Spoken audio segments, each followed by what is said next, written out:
seneng. Nah sama kayak kakak download nih dengan niat oke aku cari hiburan. Kalau ternyata kakak bilang tadi mau dapat jodoh, itu rezeki bonus kak dari yang maha kuasa. Yang penting satu hal, jangan tujuan kakak ke arah sana dulu. Karena kalau kakak tujuannya nyari jodoh di Bigo, nanti kakak terluka. Kenapa Kis kasih tahu kayak gini? Karena host Bigo itu dia tujuannya fokus, dia mencari rezeki, dia mencari diamond. Kalau sampai kakak dapat jodoh dari Bigo, berarti bersyukur kepada yang maha kuasa. Artinya kakak diberikan bonus lebih berupa jodoh. Karena memang tidak menutup kemungkinan ada spender ketemu sama spender nikah, spender sama host nikah, host sama host nikah, viewers bahkan sama viewers ada ketemu jodoh, ada dulu tahun 2018 ada viewers sama viewers jodoh, ada. Jadi menurut Kis semua itu memang tidak ada yang tidak mungkin. Tapi pastikan ketika kita melangkah, kita dengan sadar, lakukan itu dengan ikhlas dan kita dengan bahagia. Jadi apapun yang terjadi di belakang nanti kita terima. Nggak ada lagi kata-kata jelek, negatif, memfitnah, menjatuhkan orang, enggak. Sekarang kita fokusnya apa? Saling support, saling mendoakan, ucapkan dan lakukan kata-kata yang baik dan sama-sama membangun satu sama lain. Biar apa? Biar sama-sama maju. Kenapa kita selalu mendoakan teman-teman penonton di sana untuk fokus juga sama pekerjaannya dan kerjanya di sana mau dimanapun bisa lancar. Karena bagi Kis itu bukan untukku. Doanya mungkin akan bisa kembali ke aku, tapi maksudnya ketika rezeki itu lancar pun untuk kakak sendiri juga loh. Doanya mungkin bisa berbalik kepadaku karena ucapan yang aku ucapkan kan kembali ke Kis gitu. Tapi maksud Kis gini, ketika kakak nge-support seorang host, contohnya Kis nih, aku tuh juga pengen kalian tuh hidup dengan bahagia di dunia nyata. Kalian itu teman-teman di sana tetap, makanya ada slogan Kis apa? Tetap makan meskipun tiada yang mengingatkan. Apa artinya? Karena aku pengen kalian di sana tuh juga jaga kesehatan. Jangan cuman aku yang diperhatikan. Kalian top up, kalian nge-support aku seneng. Tapi pastikan teman-teman tuh lihat diri kalian sendiri bahwa kalian tuh juga terawat. Mandi yang bersih, makan yang teratur, kerjaan yang fokus. Bigo ini selingan, hiburan. Nanti kalau udah gajian top up semampunya, top up 50.000, top up 100.000, 1 juta, kan kemampuannya beda-beda. Ada yang top upnya mampunya 50.000 sebulan, no problem. Sesuaikan aja sama kemauan dan kemampuan. Udah, jadilah diri sendiri yang apa adanya. Semana mampu, semana maunya, ikhlas segitu, tep kasih. Kalau misalnya nanti kembalinya dalam bentuk apapun, semua itu kita yang panen. Apapun yang kita lakukan, itu akan kembali ke kita sendiri loh. Kebaikan yang kita tanam itu kembali ke kita, bukan dalam bentuk kayak gini. Misalnya nih, manusia nih yang Kis nggak suka ya, manusia tuh sukanya gini, aku menanam kebaikan kepada Kis, maka aku berharap Kis akan membalas kebaikanku. Enggak kak, dunia itu cara kerjanya nggak kayak gitu.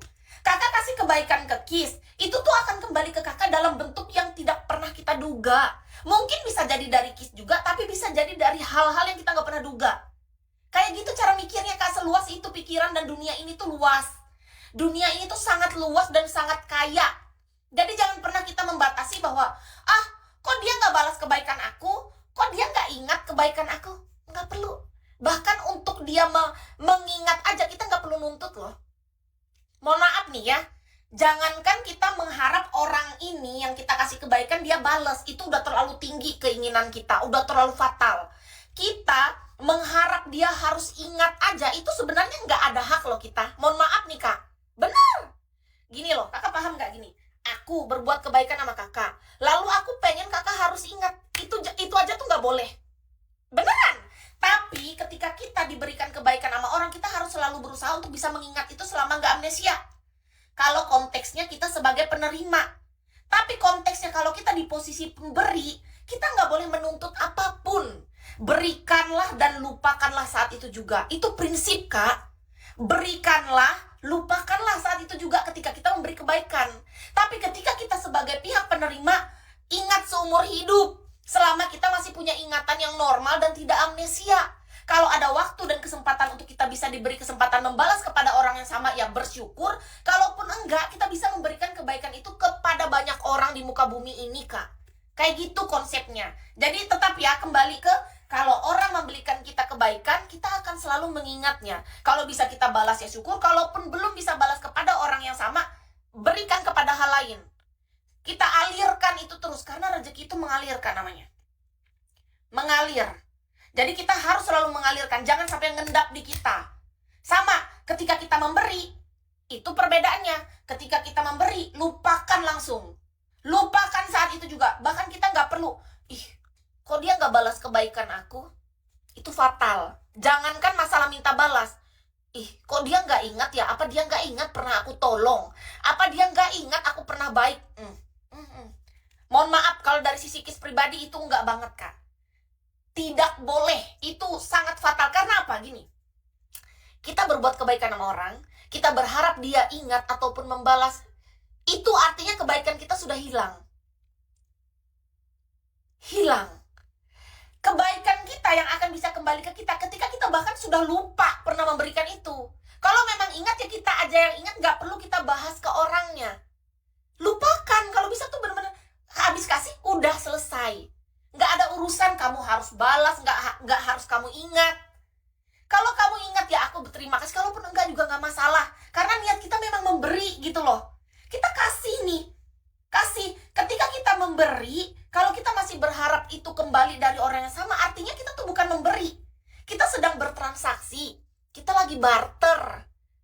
Beda konsep, jadi jangan sampai salah konsepnya ya teman-teman. Ini mengingat untuk diriku sendiri loh, Kak. Karena dulu sering waktu aku anak kecil kan, aku bisa ngasih permen ke orang. Kok dia nggak ngasih permen aku balik ya? Kok dia nggak ingat aku baik? Nah, tapi pas sudah kita dewasa, kita belajar, kan diajarin guru di sekolah atau apa gitu, semakin diajarin nih. Ketika kita memberi, berikanlah dan lupakan saat itu juga. Nggak perlu berharap kembali. Karena sudah pasti alam semesta akan mengembalikannya. Baik ataupun buruk semua akan kembali. Tanpa kita minta, sedikit pun tidak akan kurang, bahkan dikasih lebih. Nah, itu kebaikan gak bisa dibayar dengan uang. Intinya konsepnya bukan lebih ke sana, Kak. Lebih ke ketika memberi, berikanlah. Ketika terima, terimalah dengan bahagia. Berikanlah. Terimalah. Karena ada momen gini loh. Kita gak boleh juga terlalu angkuh. Ada momen dimana, tapi gini kan, kita kan kayak aku diajarin bapakku gini. Lebih baik tangan di atas daripada di bawah kan. Iya dong, kita sering diajarin gitu kan. Artinya apa? Lebih bagus kita memberi kan daripada kita menerima. Artinya itu kita harus membangun habit atau mental kebiasaan kita seseorang yang tidak mudah meminta-minta. Itu mentalnya dulu yang dibangun. Bukan berarti kita jadi orang yang sangat angkuh untuk tidak pernah tangan menengadah. Maksudnya gini, menengadah dengan sengaja meminta-minta itu beda dengan ketika orang memberi dengan senang hati kita terima. Paham kan sampai di sini? Jadi kenapa bapakku ngajarin lebih bagus tangan di atas daripada di bawah? Artinya bahwa kita kalau ada niat beri, berikanlah. Tapi jangan ada pikiran bahwa tangan kita yang menengadahkan meminta-minta. Kita harus melakukan usaha, kita harus bekerja, kita lakukan yang terbaik apa yang bisa kita lakukan. Dan nanti ketika ada saatnya momen orang memberi kita mesti dengan rendah hati. Kita mesti tanamkan kerendahan hati di dalam diri, bukan orang angkuh yang nggak mau, enak aja gue nerima dari lo, siapa lo? Enak aja minggir lo, nggak sudi gue nerima dari lo. Nggak boleh. Ada kalanya tangan kita di bawah itu bukan karena kita meminta-minta, tapi memang momen dimana ada kalanya orang yang memberi kita terima dengan kerendahan hati dan rasa syukur. Itu karena mentalnya. Kalau kita dari awal sudah merasa, ini tugas kamu harus ngasih aku gak mau ngasih, pokoknya harus kamu yang ngasih aku lebih berhak untuk menerima, kamu tukang memberi. Itu jiwanya, mental, habit, kebiasaan dia suka dikasihani, dia suka meminta, kan beda. Padahal yang dilakukan sama, tapi dari cara di sini, cara dia berpikir dan mental dia tuh udah beda. Yang kita lakukan padahal sama kelihatannya, tapi di sini yang kita bangun, teman-teman. Oke? Saatnya aku off.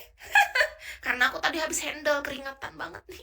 Sampai kancot, basah, Cok. Habis mijetin tadi jam 10, udah jam 1, udah 10, 11, 12, 1, 3 jam yang lalu aku mijetin. Aku harus mandi dulu.